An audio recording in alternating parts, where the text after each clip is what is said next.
Hi! On the Woodpecker today, I'm going to show you how I managed to get my tool rest fixed.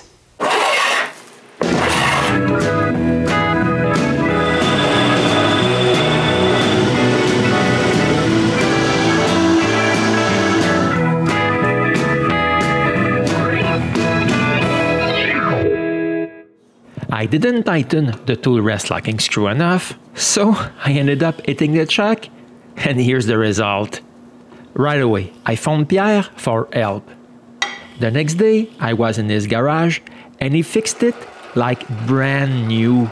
I'm putting Pierre's YouTube channel link at the top. The first thing Pierre does is to hold the tool rest straight with two vices. Then with his milling machine, he makes the broken part really smooth.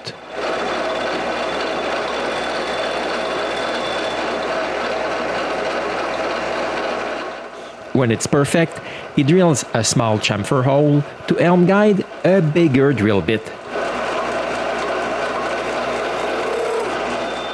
Then he drills a much deeper hole.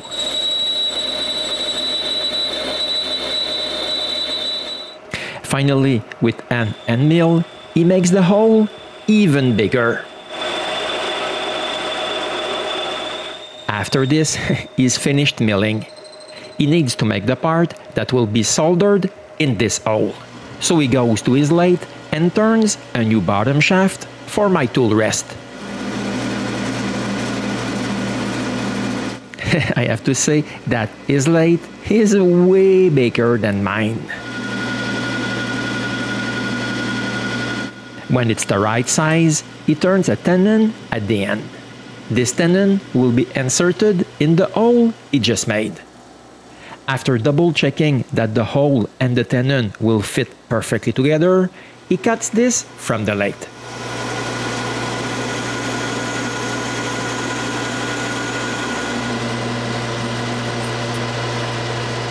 Next, he spreads flux on the tenon inside the hole and puts both pieces together.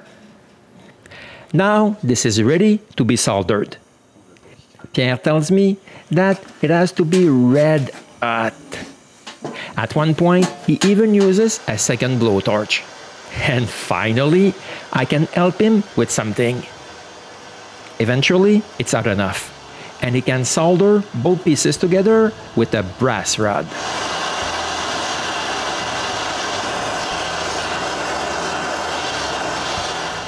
All done. We just need to wait for it to cool down a bit. Just looking at the color, I'm in no rush to touch this. It's a nice chunk of cast iron, so it takes a while to cool down. But when it's only warm, Pierre files the excess brass around the base of the repair. And speaking of repairs, Pierre guarantees me that if I goof up again, it won't be his repair that will break. And here's my newly repaired tool rest. The only thing that can't hint that it has been repaired is this spot with the missing paint. This was how Pierre repaired my tool rest, and don't forget to come back to the Woodpecker.